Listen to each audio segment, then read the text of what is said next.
Well, what's going on, guys? It is Brandon back here again today for the recap of the full NHL free agency period, as well as the bit of the re-sign period, which I didn't cover from when before I had left on my cruise.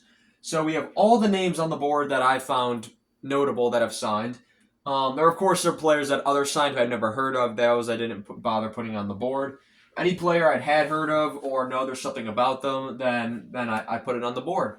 Starting off with the top left corner with Anaheim, they were not very busy. They re-signed Ville Husso 2 years at $2 million, and Mikael Granlund is now a member of the Anaheim Ducks, one of the bigger names of this free agency. $7 million over the course of 3 years. We'll see how that works out with the Ducks. Boston was one of the busier teams, re-signing a lot of guys and as well as signing a lot of guys, though not a ton of major signings. Hustadinov re-signs 2 years, $925,000. Morgan Geekie, 6 years, $5.5 million after his 30-goal season. Jokiharju gets a 3x3. Beecher gets a 1x900K, and DiPietro 2 years, $812,000, $500,000 per year. The new names, of course, the re-signings are in blue, and new names for teams are in purple. Tanner Jeannot, 5 years, $3.4 million. Too much term and too much money for that player, I would say. We've seen this game before with what Tampa paid to get him, and now he's on his fourth NHL team in about 4, not even 3 years maybe. Sean Kuraly returns to Boston, 2 years, $1.85. Jordan Harris, 1 year, $825,000. Mike Yasumont, 2 years, $1.45. Mataj Blumel, 1 year, $875,000, and Alex Steves, 1 year, $850,000. Buffalo, a lot of re-signing, not too many names brought in. Jack Quinn gets 2 years at $3.375. Ryan Johnson, 3 years at $775,000. Rathbone, 2 years at $775,000, which I'm just going to refer to as league minimum. And Michael McLeod, 4-year, $5 million extension for McLeod Services. Alex Lyons brought in 2 years at $1.5 million, and Danforth 2 years at $1.8 million. Calgary just re-signed a couple guys. Kevin Ball, 6 years at $5.35 million per. For a guy that's mostly played on the bottom pair, who's got some top four potential, a bit pricey, but the cap's going up, so it shouldn't be that too costly to the Flames. Joel Hanley gets a 2-year extension worth $1.75, as well as Morgan Frost, 2 years at $4.375. I should also mention that re-signings could also be contract extensions. They might have not been free agents this year, but they may have gotten extended as there might be up next year. I didn't keep track of who did that, but I know for one, if we move down to Carolina, Logan Stankoven's still on his entry-level deal for for this season. Carolina then gets him for 8 years at $6 million, starting the season after 25-26. Pretty bargain deal for Stankoven and what he brings. Tyson Joe signs 1 year at league minimum. Keandre Miller's traded to Carolina and signs an extension immediately. 8 years, $7.5 million. Mike Riley, 1 year at 1.1. Caden Primo's brought in a trade with Montreal. 1 year at league min signing for him. He was an RFA. And Nick Ehlers, 6 years, $8.5 million per year. Carolina spending some money this offseason. Stankoven getting re-signed long-term. And then bringing in Keandre Miller and Nikolai Ehlers. Those are two big moves for the Hurricanes right there. And then you have the Blackhawks. Of course, my team. They signed Dominic Toninato, 2 years, $850,000. And that is it. I said before free agency there wasn't a lot of room on the roster, so this makes complete sense. But still is kind of just like, oh boy. Anyway. Colorado, Sam Malinsky resigns 1 year at 1.4. Trent Miners brought back at 2 years at league min. Parker Kelly gets a 4-year deal worth $1.4 million, and Jack Akan, 1 year, $800,000. Brent Burns is brought in on a 1x1, and Alex Barboulay, 1 year at league min. Columbus re-signed a bunch of guys as well. Dante Fabro gets a 4-year deal, $4.125 million per year. Ivan Provorov gets the big bucks and is extended 7 years at $8.5 million per year. Owen Sillinger gets a 1-year deal at $825,000, and Dmitry Voronkov extended 2 years at $4.175 million per year. They bring in Isaac Lundestrom, who was from Anaheim, 2 years at $1.3 million, and that was the only new signing they made. Moving back up to the top of the board, we have the Dallas Stars. Just re-signings for them as well, as they are right up against the cap. Jamie Bennett is brought back on a bargain 1-by-1. Colin Blackwell is brought back at 2 years league min, and Radek Faksa comes back to Dallas after a year hiatus in St. Louis. $3 million over 2 years. Moving on to Detroit, which is right here. We're kind of moving around because some teams made more signings than others. So we have Columbus, Dallas, and then Detroit. You skip Boston's new signings. Albert Johansson, 2 years at 1.125 is brought back. Jonathan Berggren's brought back at 1 year at 1.85.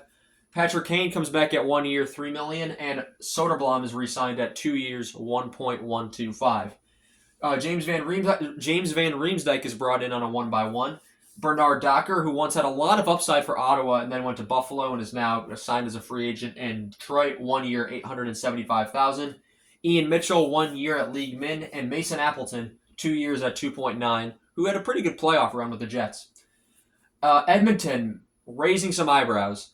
Trent Frederick, 8 years, $3.85 million per year for a guy that didn't look good at Edmonton, didn't fit in, looked like at Edmonton, and didn't do much in the playoffs at Edmonton. So we'll see how that contract ages. That could be a Stan Bowman masterpiece right there. And by masterpiece, I mean travesty. Kasperi Kapanen, well-deserved, brought back on a 1-year deal, $1.3 million. He was a waiver claim. Evan Bouchard gets paid 4 years, $10.5 million per year. They get that contract done, and now McDavid's extension is what's looming on the horizon. Riley Stillman comes to Edmonton at 2 years, league min. Matt Tompkins for some depth goaltending, 2 years at league min. Majapani comes in 2 years at 3.6 after a decent season with Washington. Curtis Lazar, 1 year at league min. That's fine for Lazar. Noah Philp, 1 year at league min, and Isaac Howard, 3 years at $975K. That's an entry-level deal for Howard. Of course, he was traded for Sam O'Reilly a few nights ago, which we'll get into the trades down here once all of that is said and done. Florida was busy at re-signing. They said, we're keeping everyone together except Nate Schmidt. Sam Bennett, 8 years, $8 million per. He's coming back. Brad Marchand, 6 years, $5.25 million. He's going to be back until he's 43 years old. He's currently 37 and signed a 6-year deal. That is right. Aaron Ekblad is also back. 8 years, $6.1 million per year. Nosek comes back on a 1 year at league min. Entwistle's back at 2 years at league min. And Samoskevich, honestly a pretty good deal for a guy that had 30 points this year on his rookie deal. 1 year at league min. Another guy that clearly wants to win. Tarasov comes in as the backup goaltender. They had traded for him, I believe. Yes, with Columbus. 1 year at $1.05 million. Jeff Petrie comes in on a 1 year deal for league min, basically replacing Nate Schmidt. Brandon Bussey from Boston comes in on a 1 year deal at worth league min, another depth goaltending signing. And Jack Studnicka, 1 year at $850,000. Seems like a player that would just so happen to work in Florida, because it seems like every player works in Florida. LA, they a lot of new signings in LA, but they do bring back Andrei Kuzmenko, who thought fit right in LA. He bounced around. Of course, he was part of the big Elias Lindholm deal that sent Lindholm to Vancouver at the deadline. Was it last year? Yes. And he ended up going to Calgary. He spent the start of the year in Calgary. Then he was moved to Philly. And then he joins LA and really looked the best in LA. 1 year, $4.3 million for him. Corey Perry signs a 1 year deal worth $2 million at 40 years old. Not bad. Not bad for Perry to be making $2 million. Yoel Armia, 2 years at 2.5. A little bit of an eyebrow scratcher there. Cody Ceci, 4 years at 4.5. And you realize Ken Holland's the GM in LA at this point. Dumoulin, 3 years at $4 million is a bit more reasonable. Anton Forsberg to play backup goaltender to... Who's their goal? To Kemper. 2 years at $2.25 million. Logan Brown, 1 year at league min. And Cole Gutman from Chicago comes over, 2 years at league min. Minnesota signs Nico Sturm. They didn't re-sign anyone. They just had to make some new signings. Nico Sturm, 2 years, $2 million. Albe Kubel, 1 year at league min. Tyler Pitlick, 2 years at league min. And Cal Peterson is for some depth goaltending. That contract is finally done. 1 year at league min. Montreal re-signed their goaltender Dobes. 2 years at $965,000 per year. Dobes seems to be the future backup in Montreal. Of course, you have Montembeault. They moved off of Primo, who goes to Carolina, and now Dobes seems to be the solidified backup, if you ask me. Dobson comes over to the Montreal Canadiens in a big draft day trade with the Islanders. 8 years and $9.5 million per. That defense has started to look real good. Kakinen comes in for some goaltending depth, 1 year, 1.15. Of course, now third goaltenders are pretty much a norm going in with the new CBA with the NHL. Sammy Blais comes in on a 1 year leagueman deal, and Alex Belzile, 1 year leagueman deal. Moving up to Nashville at the top of the board. Only two signings. They signed Wood to a 3 year, $950,000 contract. That's a entry level deal if I remember correctly. I think he was drafted last year by Nashville. I forgot his first name, and I apologize. And then Nick Hague comes over from in a trade with Vegas. He gets a 4 year deal, $5.5 million per year. They're building an expensive defense over there. You have Yossi. They signed. Didn't they sign Perbix? How did I miss Perbix? Because Perbix I know did sign there. That's really interesting. I'm going to pause the video here and be right back just to make sure, because I'm pretty sure he had a 2 year deal worth $2.75 million. I was right. Nick Perbix was signed by Nashville, and for whatever reason is not on the Sportsnet signing site. So Perbix, 2 years at $2.75 million per year for him. New Jersey was busy. They re-signed Jake Allen, 5 years, $1.8 million. That's an interesting deal. Cody Glass comes back at 2 years, $2.5 million, and Dennis Cholowski, 1 year at League Min. Connor Brown comes in, 4 years at $3 million. Evgeny Dadonov, a guy who scored 20 goals last year with a bargain 1-by-1 deal. And Kalen Addison, 1 year at League Min. The Islanders were a little busy. They re-signed Beckman, 1 year at League Min. D'Angelo gets a 1-by-1. Holmstrom, 2 years by $3.625. And Alexander Romanov gets the bag. 8 years, $6.25 million per. Of course, big trade was the Doc, Romanov, and basically Nazar trade, which happened between the three at the 2023 and it was the 2022 NHL draft. I remember that one. Sent Doc to Montreal, Romanov to the Islanders, and Nazar was the pick that went to Chicago. Rittich comes in on a 1-by-1. Jonathan Drouin, 2 years at $4 million. Hymanen comes in at a 2. He's from the Dobson deal, 2 years, $1 million per. And probably the biggest KHL free agent, Shabanoff, 1 year at $950,000. Moving to the Rangers, all the way down here, as a lot of teams had a lot of signings here. So the Islanders down to the Rangers. Will Cooley, 2 years, $3.9 is re-signed. Brendan Bryson, 1 year at $800,000 is re-signed. The big signing for the Rangers is Vladislav Gavrikov, 7-by-7 for Gavi. Taylor Radish comes in at 2 years, 1.5. Dowling, 2 years at $800,000. And Fix Wolanski, 1 year at League Min. Ottawa re-signs Giroux, 1 year, $2 million. Maralainen comes in to play the backup goaltender role, who he filled in really well, so it makes sense that he'd get the backup goaltender role now that Forsberg has moved on. 1 year at $1.05 million. Nick Cousins comes back at a 1 year, $825,000. They bring in Lars Eller, 1 year at $1.25. Kaliev comes in on a 1 year deal, $850,000. And Hunter Shepard, 1 year, $800,000 deal. To some goaltending depth there, be a third goaltender. Shepard was with the Hershey Bears last season. I got to see him play when I went to the Wolves game for school. Moving up, Ottawa, back up to Philly. You got to pay attention here. This is when the board gets a little... I was trying to fit everything in while getting the trades in as well. Philadelphia, the only re-signing they did was York, 5 years, $5.15 million per. Dvorak comes in on a bit of an overpay, but it's rumored that he took less money and less term to go to Philadelphia over Vancouver. 1 year, $5.4 million. Noah Juleson, 1 year at $900,000. Vladar, 2 years at $3.35. I'm not sure if Erson or Fedotov's deal is up, but Vladar should provide some stability in the goaltending that the Flyers have severely lacked for some time. And of course, Carter Hart, what's going on there is, I don't know. Dennis Gilbert, 1 year, $875,000. And what is his name? Lane Peterson, 1 year, League Min. Pittsburgh, they get the entry-level deal done for Kindle, 3 years, $975,000. He was their 11th overall pick. Connor Dewar resigns, $1.1 million for 1 year. And Tomasino, 1 year, $1.75 million. They bring in Wotherspoon on a 2 years, $1 deal. 2 years, $1 million deal. Brazeau, 2 years, 1.5. Mantha, 1 year, 2.5. Caleb Jones, 2 years, $900,000. Harvey Pinard, 1 year, $850,000. And Alexeyev, 1 year, League Min. Of course, Pittsburgh has high potential to be the worst team in the East this year. But we'll see. It's going to be Malkin's last go around. Maybe something happens where Pittsburgh summons demonic forces and they go on a run. Who knows? Moving up to San Jose up here. So we have Philadelphia, Pittsburgh, and now San Jose. They re-signed Eklund, give him an extension, 3 years, 5.6. Colin White comes in on a 1-year deal worth $875,000. John Klingberg, 1 year, $4 million. Kurashev from the Blackhawks, 1 year, $1.2 million.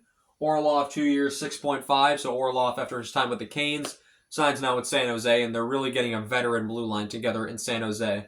I believe Mahamadulin and Dickinson, those are their 2 younger defensemen there. So we'll see how San Jose's blue line continues to develop. Chicago, of course, has a lot more D-men than forwards developing. San Jose kind of got the forward group going, but the defenseman is still, they still need that piece. That's why they wanted Schaefer so badly. Gaudette gets a 2-year, $2 million deal after his really good season with Ottawa. Moving on to Seattle, Jake O'Brien gets his entry-level deal at 3 years, $975,000. Cartier gets extended, 2 years, $1.25. Lindgren comes to Seattle, 4 years at $4.5. And Matt Murray, 1 year, $1 million deal. St. Louis, Hofer, 2 years, $3.4 million, solidified backup position. Hunter Skinner, 1 year at League Min. Nick Bukestad, 2 years at 1.75. And Pew Suter, 2 years, 4.125 for the Blues. Not too many signings there, but I think signings that were necessary to provide depth for this team going forward. And we have St. Louis, Tampa, Toronto, Utah right here. Tampa re-signs Goncalves, 2 years, $1.2 million. Abrazazi comes in at 1 year League Min. Holmberg comes over from Toronto, 2 years at 1.55. Kachuk, 1 year League Min, returns to Tampa. Peltier, 3 years at $950,000 after he's not qualified by Philly. Toronto, Tavares re-signs, 4 years at 4.38. So for Toronto, he was making $11 million per 4. That's almost $6.5 million off the books, which they can spend in other places. And of course, with Marner gone, which we'll get to, allowed him to spend a little bit in this free agency, and they used that money to pay Matthew Nyes 6 years, $7.75 million per. Lorenz gets a 3-year deal worth $1.35, and Dakota Mermis comes back to Toronto, 2 years at $812,500. They bring in Michael Pezzetta on a 2-year deal, $787,500 deal. Gru comes in 2 years, $812,500. Those are really weird contracts. I'm not sure why they do that number. Boyd, 1 year League Min, returns to Toronto after some time away. And Vinny Lettieri, 1 year at League Min as well. Utah was kind of busy. I would say busy more. The more I look at it, the more it's like not huge moves, but they did make one huge move, which we'll get to. Yeah, before that, Yamamoto comes back at a 1 year League Min deal. Jack McBain signs for 5 years, $4.25 for a guy that puts up a lot of hits. Some penalty minutes, not a lot of offense there, but they need those grit guys. Utah kind of lacks them. It's got a lot of skill right now. That grit could be what gets them into the playoffs next year, which they'll be looking to do. JJ Peterka comes over to bring in more skill. 5 years, $7.7 million on a trade with Buffalo, which we'll get to down there. Brandon Tanev, 3 years, $2.5. Perunovic, 1 year League Min. Nate Schmidt comes over, 3 years, $3.5 million. And Vitek Vanacek, 1 year, $1.5. And of course, now they have 3 goaltenders. You have Vamelka, you have Ingram, and now you have Vanacek. Vancouver get their entry-level deal done with Coots, 3 year, $975,000. Roddy, I like this deal for Aatu Ratti. 2 years League Min, very good deal for Vancouver, I think. Baines comes back at 2 years League Min deal as well. Brisebois, 1 year League Min deal. Demko gets the extension, 3 years, $8.5 million. Jet Wu, 1 year League Min, and Tolopio, 2 years at League Min, all depth signings for Vancouver. They also re-signed Connor Garland, gets a 6x6, and Brock Besser comes back, which no one expected. 7 years at $7.25 million. So Vancouver re-signed Besser after everyone thought he was gone. Garland gets some money, and Demko's extended. So Demko and Lankinen are probably the tandem going forward. So that question is, where does Shelovs fit in, since Lankinen and Demko are now locked in long term? Is Shelovs going to be traded out for just a pick? We'll see. LeBate comes in at 1 year League Min. P.O. Joseph, 1 year League Min. And McEachern comes in at 2 years League Min. For Vegas, Riley Smith re-signs 1 year, $2 million. Brandon Saad gets the same deal as he resigns. Korczak gets a 4-year extension on his contract, 4 years at 3.25. He hasn't played in the NHL a lot, but they're assuming they must be seeing good things if they're willing to give him that much money. Ronberg, Schwint, and Lavoie all get league min deals for 1 more year. The mostly depth signings there. The big signing for Vegas is, of course, Mitch Marner. 8 years, $12 million per year. It was rumored that if they couldn't get him, and it was a 7-year deal, if they didn't trade with Vegas, it would have been a 7-year deal with $13.7 million. So I'll take the 12 over the 13.7. Magna comes in at 2 years, $800,000, and Dylan Coghlan returns to Vegas 1 year at league min. 2 more teams to go. Washington. Rabinski resigns 1 year league min. Faravari gets a 7-year extension worth $6 million per. Bavillier returns. He fit in really well, I thought, with Washington after he came over at the deadline. 2 years, $2.75 million. Lakovic gets his entry-level deal. A lot of the later teams are signing their entry-level deals. That's interesting. 3 years, $975,000. Hendrix Lapierre, one of their young guys, at 1 year, $850,000. They bring in Sourdiff from Florida, 2 years at $825,000. Never heard of this guy, but there was a trade, which we'll get to, which made me kind of just question, I think we'll go to. Declan Chisholm comes over in a minor deal as well, 2 years, $1.6 million per. And Kelly Rosen, 1 year league min. Finally, we have the Winnipeg Jets, who had signed Jonathan Toews before this period, 1 year, $2 million for Toews, which was in the previous video for free agency. Hayden Fleury comes back, 2 years, $950,000. Cole Koepke, 1 year, $1 million. Tanner Pearson, 1 year, $1 million. Phil DiGiuseppe, 1 year league min. Cale Clague, 1 year league min. Walker Dewar, 1 year league min. And Gustav Nyquist, 1 year, $3.25 million for Nyquist. So that is all of the signings. Of course, some of those have to do with trades, because they traded RFAs, they traded rights, that sort of thing. Retirements, we'll go to there first. Riley Nash and Tyler Johnson have retired since I've been gone. So I had retirements before, but now I got a couple more. And moving on to trades.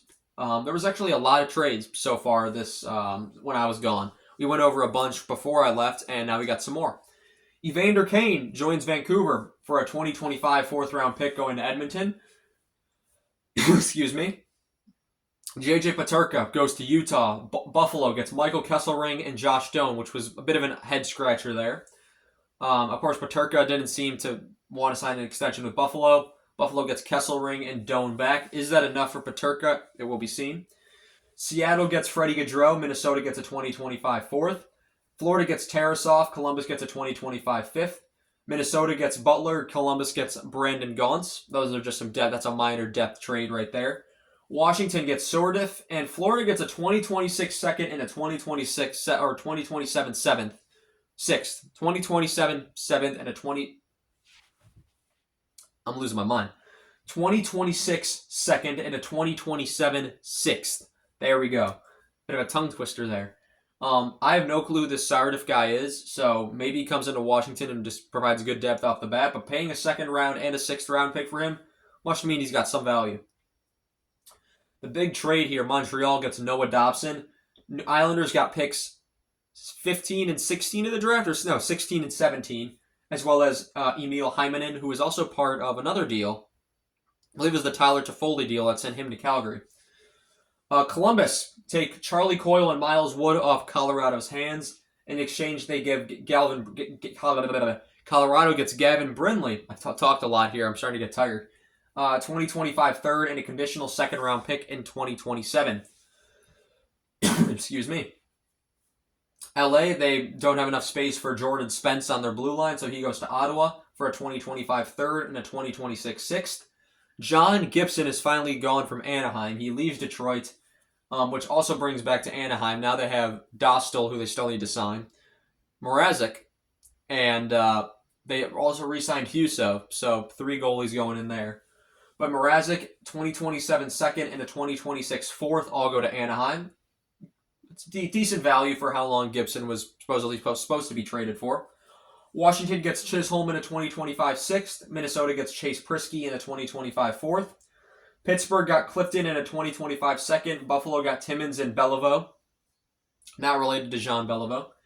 Vancouver gets Safronov, a prospect from Chicago, 23, 24 years old. Didn't see a fit in the organization, so Chicago moves him for nothing. Vegas gets Lauzon and Sissons. Nashville gets Nick Hague, a 2027 third, and retained 50% of Sissons' contract. So that's replacing a bit of the depth that Vegas has. Of course, Petrangelo's gone, and now Hague is gone.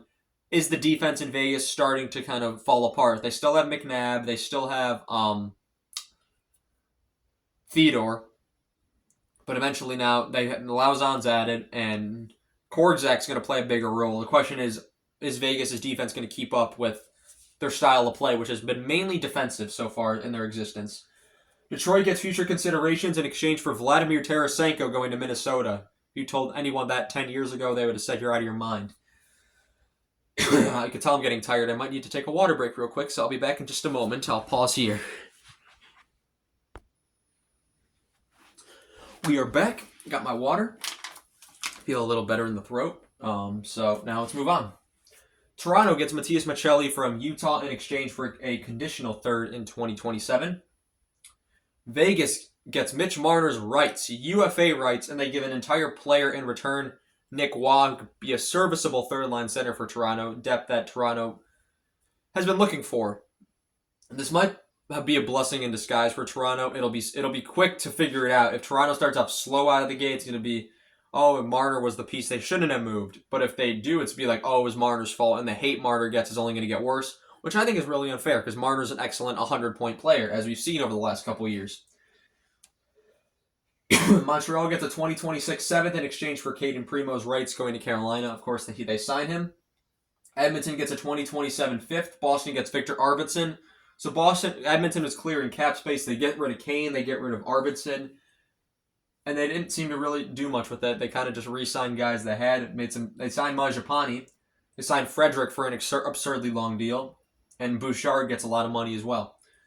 Montreal gets Zach Bolduc. St. Louis gets Logan Mailloux. St. Louis fans, I've seen pretty pissed off about this, considering Bolduc was very productive this year in St. Louis, and I thought he looked really good. And now Montreal's getting him, and they're added to their forward group. Mailloux is a 31st overall pick for Montreal. St. Louis needs some defensive prospects with their defense getting older. They've already gotten rid of Leddy.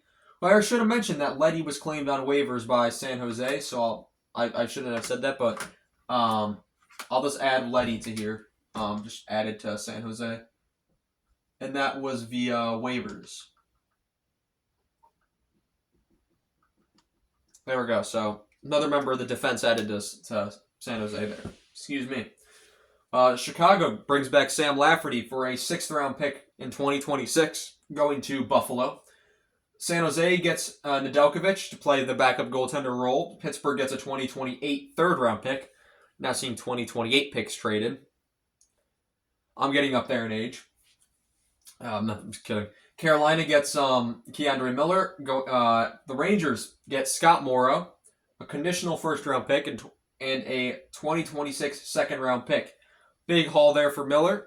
He faced a lot of flack at the Rangers. He was a player that always seemed to take a lot of blame for what was going on with New York, so hopefully he gets a fresh start in Carolina. New Jersey gets Bordelot. San Jose gets Bowers. Bordelot is yet to be signed by New Jersey. He's an RFA. And then lastly, Edmonton gets Isaac Howard, who had issues in Tampa. Something about being offended that he wasn't signed before the playoffs.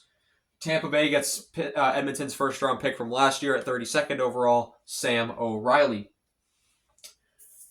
In terms of free agents who have not been signed yet, we'll go over this quickly. Some names haven't been signed yet, of course. That's normal. We have a lot of few RFAs, few UFAs, more RFAs. But in terms of UFAs, Grzelcyk seems to be the biggest name out there.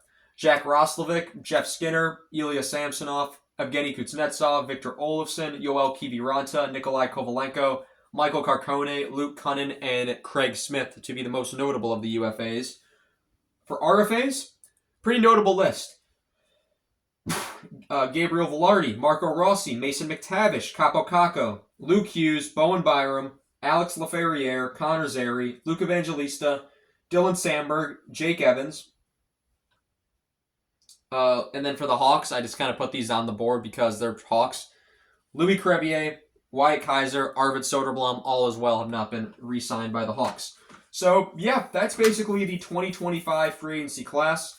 I recommend, if you haven't seen the previous video where I went over the stuff that happened before I left, go watch that because that's all the stuff before June 25th. As of July 10th, this is everything we have so far. So I want to thank you all so much for watching this video. It was a long one, but we got through it in the end, and after my voice kind of gave out a little bit. I want to thank you all so much for watching this video once again, and I shall see you all in the next one. Have a good one.